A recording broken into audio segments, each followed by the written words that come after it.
Hola, muy buenos días, soy Estefany Pimienta y en el día de hoy vamos a hablar sobre los factores formadores del suelo. Se refieren a los agentes, a las fuerzas o condiciones que influyen, han influido o pueden influir sobre el material orgánico o el material del suelo, como normalmente lo conocemos.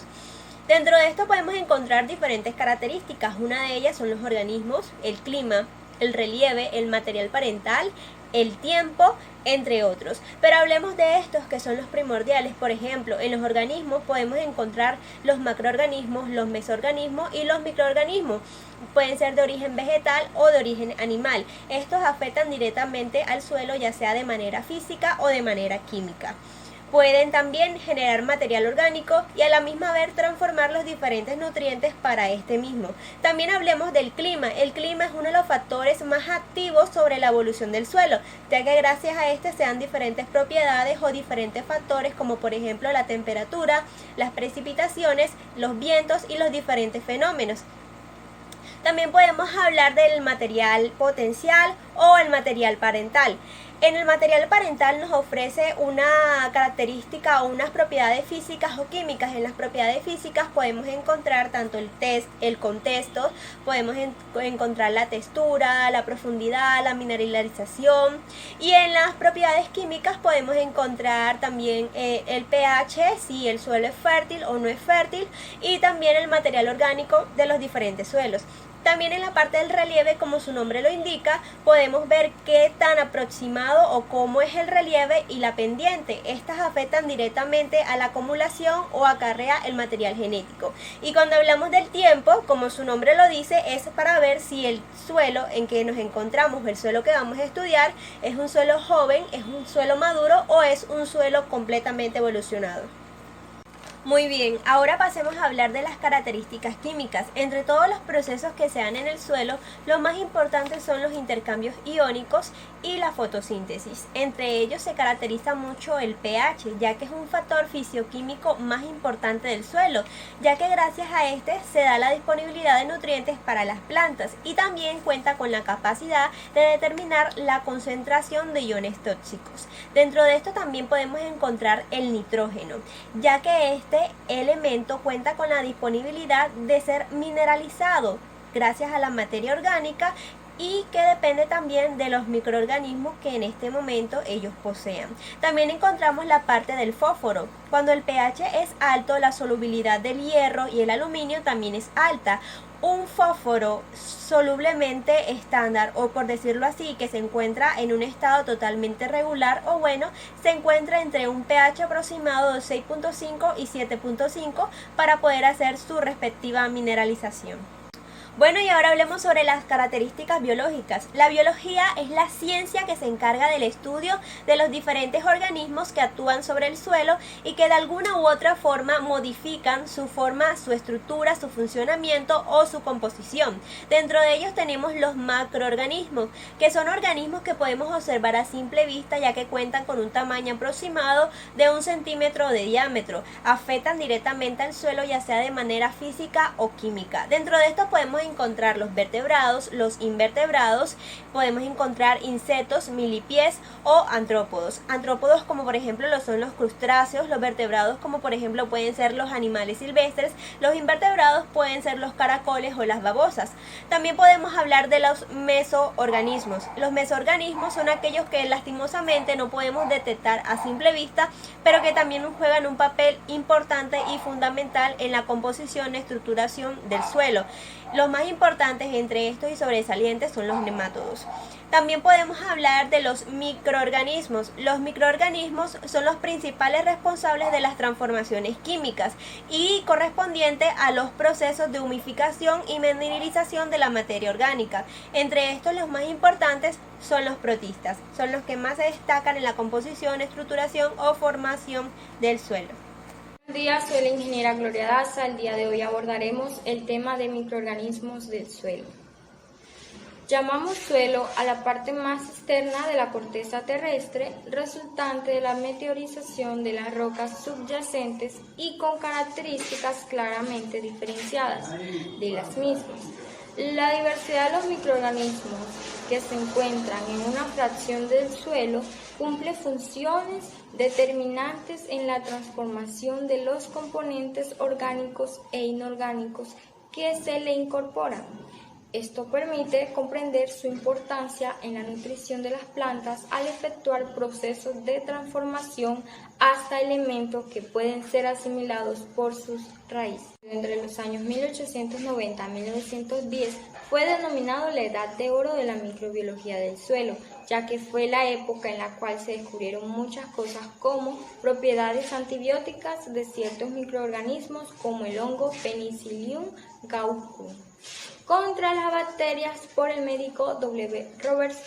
Los 10 años que siguieron al término de la Segunda Guerra Mundial vieron la descripción de 96 antibióticos distintos producidos por 57 especies de microorganismos, principalmente actinomicetos. Principales procesos biogeoquímicos. El químico Bartelov había señalado que los microorganismos del suelo podían incorporar nitrógeno molecular directamente del aire. Winogradsky aisló una bacteria capaz de fijar nitrógeno atmosférico y explicó el ciclo del nitrógeno en la naturaleza. Martinus Beijerinck, el descubridor de Azobacter como bacteria aerobia fijadora de vida libre. Entonces, en este tiempo se identificaron los microorganismos involucrados en la fertilidad de los suelos y las vías de transformación de los nutrientes, lo cual dio lugar a la creencia de que este conocimiento podría ser para la agricultura lo que la identificación de los organismos patógenos hizo para el control de las enfermedades. Buenos días, soy el ingeniero Robinson Alberto Lugo Ortiz. A continuación, explicaré los microorganismos que intervienen en el suelo. El suelo superficial de 0 a 20 centímetros es el ambiente donde ocurre la mayoría de los procesos microbianos que influyen sobre la nutrición de las plantas. Los microorganismos del suelo contribuyen a la sostenibilidad de todos los ecosistemas por ser los principales agentes del ciclado de los nutrientes al regular la dinámica de la materia orgánica del suelo. Puesto que una buena actividad microbiana puede ser el reflejo de óptimas condiciones físicas y químicas que permiten el desarrollo de procesos producidos en el suelo. La microflora del suelo está compuesta por bacterias, actinomicetos, hongos, algas, virus, protozarios, los cuales intervienen en la complejidad estructural y los procesos biogeoquímicos que efectúan en el suelo. Las bacterias y los hongos son los microorganismos dominantes en todos los suelos por su biomasa y su actividad metabólica, por lo cual participan en los ciclos del carbono, nitrógeno, azufre, fósforo, en la incorporación del potasio y el magnesio, entre otros, segregando sustancias asimiladas por las plantas para su nutrición. Los protozoarios son organismos que requieren de oxígeno para vivir, por lo que están presentes cerca de la superficie del suelo. Su alimentación consiste en algas y bacterias del propio suelo. Microalgas se encuentran presentes cerca de la superficie del suelo y constituyen una fuente de alimentos para protozoarios, hongos, lombrices de la tierra y nemátodos. Las bacterias se consideran el grupo más diverso de microorganismos en el suelo y pueden ser beneficiosos o fitopatógenos. La familia de los actinomicetos se encuentra dentro de este grupo. Los hongos pueden ser de vida libre o estar unidos con las raíces de las plantas, como es el caso de las micorrizas. Pertenecen a este grupo las levaduras y pueden haber hongos beneficiosos, así como fitopatógenos. La importancia de este grupo radica en que muchos de ellos desempeñan un rol importante en los procesos de descomposición de la materia orgánica. Hola, mi nombre es Luis Hernández Aguilar y hoy les voy a hablar acerca de las interacciones de los microorganismos en el suelo. Los microorganismos en el suelo no actúan de manera aislada, sino que establecen relaciones tróficas y ambientales con las diferentes formas de vida presentes en el ecosistema suelo. Desde el punto de vista ecológico, las interacciones entre microorganismos pueden ser de carácter positivo, denominadas sinergismo, y de carácter negativo, también denominadas antagonismos. Esto pues según si los componentes de la relación se benefician o se perjudican mutuamente. El sinergismo se clasifica en comensalismo, mutualismo y simbiosis, como podemos observar en la gráfica presente. Bien, vamos a definir lo que es el comensalismo. El comensalismo no es otra cosa más que la interacción en la que un individuo se beneficia del otro, mientras que este último no es perjudicado pues por dicha relación. Por ejemplo, como es el caso de algunas bacterias que se alimentan de productos derivados del metabolismo de otras bacterias. El mutualismo es el tipo de interacción en el que ambos individuos aportan un factor que beneficia al otro. Por ejemplo, la degradación de la pared celular de los restos vegetales, donde actúan microorganismos simultáneamente para romper enlaces químicos diferentes de las grandes moléculas, y ambos se ven beneficiados con la producción de monómeros. Y la simbiosis es una interacción que no se da de manera casual, sino que perdura en el tiempo.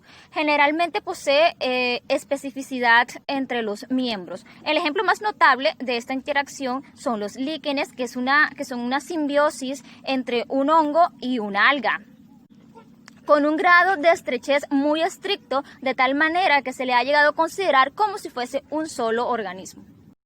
Ahora vamos a definir las interacciones de carácter negativo que se clasifican en competencia, amensalismo, parasitismo y predación. La competencia está definida como una interacción en la que un individuo se beneficia en desmedro del otro. Es un mecanismo para la obtención de alimentos y de una mejor calidad de vida a comparación de los otros microorganismos. El amensalismo es el tipo de interacción en el que un organismo perjudica al otro mediante la liberación de sustancias tóxicas biocidas. Por ejemplo, algunos hongos y actinomicetos producen antibióticos que controlan algunas poblaciones bacterianas.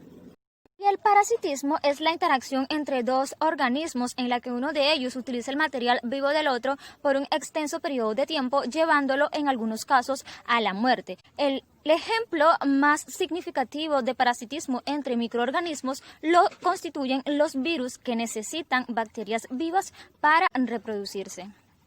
Y por último tenemos la predación, que consiste en que un organismo se alimenta de otro organismo vivo. Por ejemplo, en el ecosistema suelo, la predación más importante es la de los protozoarios sobre las bacterias.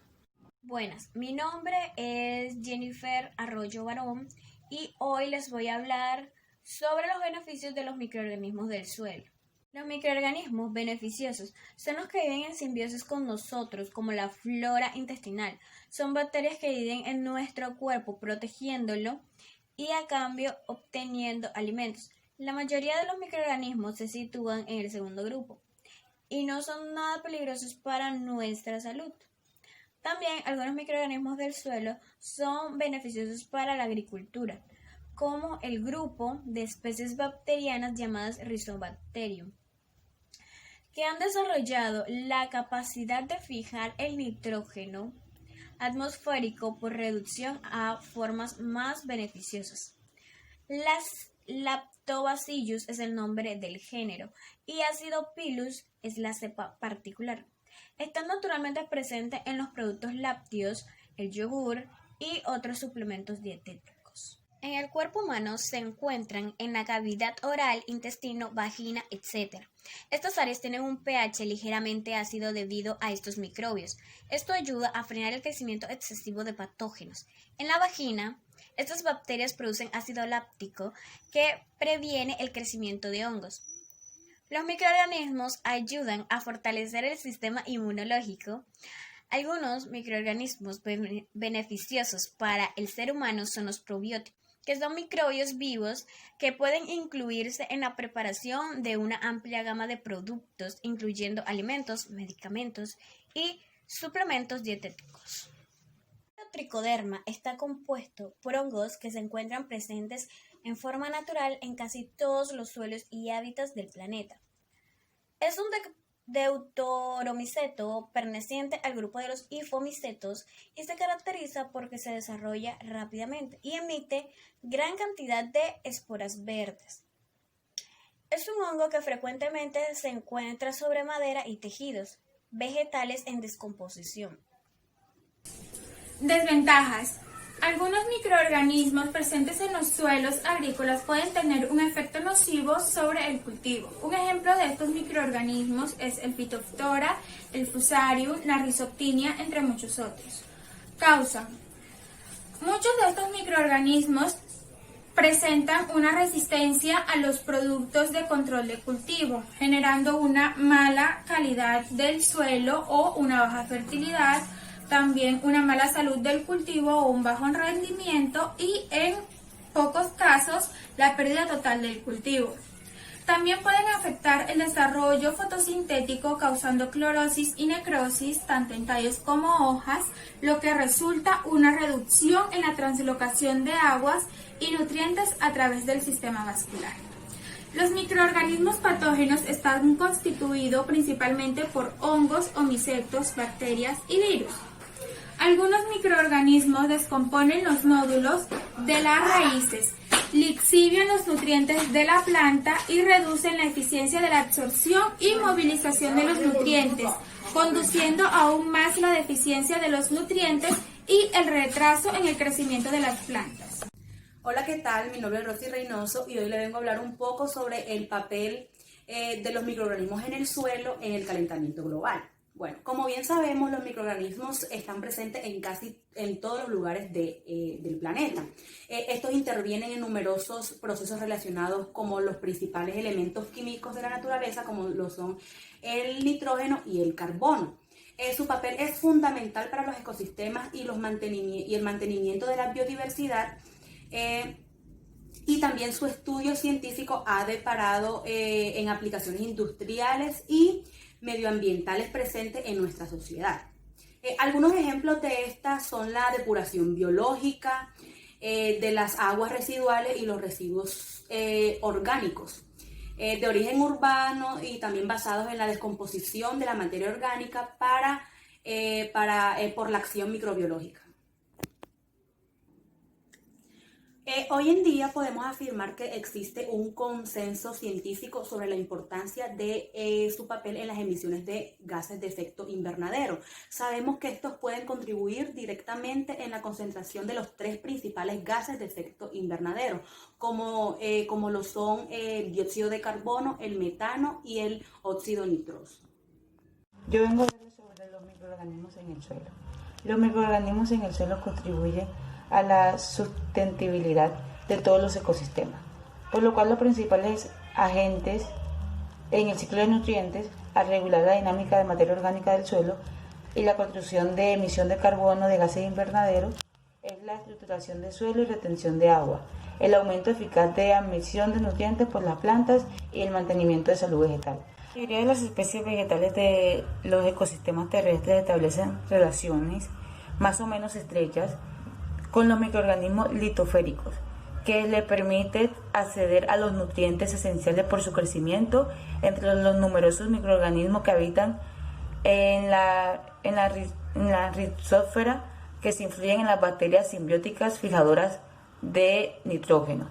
Los hongos de las micorrizas y las bacterias promotoras del crecimiento vegetal son sin embargo su rol natural, que se han visto marginados promotoras del crecimiento vegetal, que han sido inorgánicos, herbicidas, pesticidas y los métodos actualmente de producción de cultivos, que han creado una serie de problemas ambientales en la salud humana. Actualmente el aumento de apariciones de patógenos en las malezas emergentes y reemergentes y endémicos desafían a nuestra habilidad de proteger el crecimiento y la sanidad de los cultivos. Civilizaciones de Egipto y Asia conocían el efecto positivo de las plantas leguminosas sobre la fertilidad del suelo y por ello utilizan el abono verde, intersiembran y rotación de cultivos griegos. romanos también utilizaron leguminosas de rotaciones y abonos verdes. El 19 de la agricultura en Europa ya mostraban un gran progreso en los abonos verdes y la intersiembra con leguminosa. Eran prácticas frecuentes en Alemania. Por ejemplo, se decían que las leguminosas eran acumuladoras de nitrógeno, mientras que los cultivos como el trigo eran consumidores. En 1888, Helgier y Wolfram cultivaron alberjas en ausencia de nitrógeno y combinación, demostrando de que las leguminosas obtienen el nivel de nitrógeno de la atmósfera.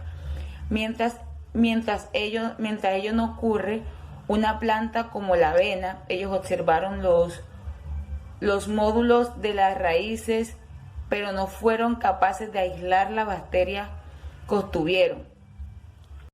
Hola, mucho gusto. Mi nombre es Jason Tigran, soy estudiante de Ingeniería Ambiental. Hoy les vengo a hablar sobre las PGPRs, que son también conocidas como rizobacterias. Estas son bacterias que son muy beneficiosas, ya que tienen la capacidad de colonizar las raíces de todas las plantas. Y aparte de esto, tienen también la capacidad de promover el crecimiento, sea por acción directa o mediante control biológico de las enfermedades. Normalmente estas bacterias van asociadas a muchas especies vegetales, pero también se pueden encontrar en distintos ambientes naturales. ¿Cómo saber que una bacteria puede ser parte del grupo de las PGPR? Pues bueno, debe cumplir algunas características, o diría yo algunos tips especiales para que haga parte de este dicho grupo. La primera, debe tener alta densidad de población. La segunda, debe ser bastante colonizadora de la raíz. Y la tercera, y diría yo que más importante que todas, no debe ser perjudicial ni para la planta, ni mucho para el medio donde vaya a actuar. ¿Estas cómo actúan? Bueno, estas actúan de varios papeles. Pueden ser encontradas como biofertilizantes, como fitoestimuladoras o más o menos como un control de enfermedades para la planta. Mi nombre es Gustavo Hernández y les diré lo pertinente en cuanto a los hongos que habitan en el suelo.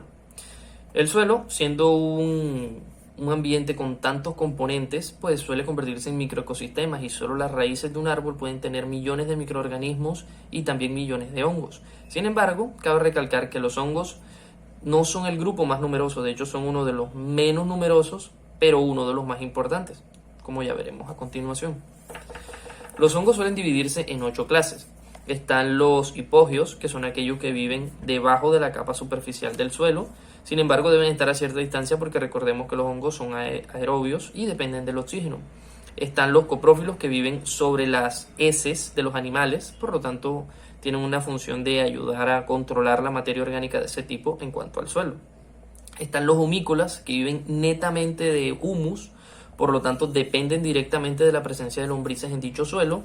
También están los parasitarios, que como su nombre lo dicen, suelen causar afectaciones, sobre todo a las raíces de los árboles leñosos de gran tamaño. En el último del grupo encontramos a los pseudoparasitarios. Dentro de este grupo se encuentran parásitos facultativos y las micorrizas. Las micorrizas pues son microorganismos del reino fungi que suelen habitar las raíces jóvenes de los árboles. Estos pueden ser palmeras, árboles leñosos como puede ser también un pino, o puede habitar incluso en tubérculos como son la papa, como puede ser la zanahoria, la cebolla, puede estar incluso en las raíces de las plantas de maíz, de las plantas de mango. Tiene un gran espectro de plantas a las que puede habitar.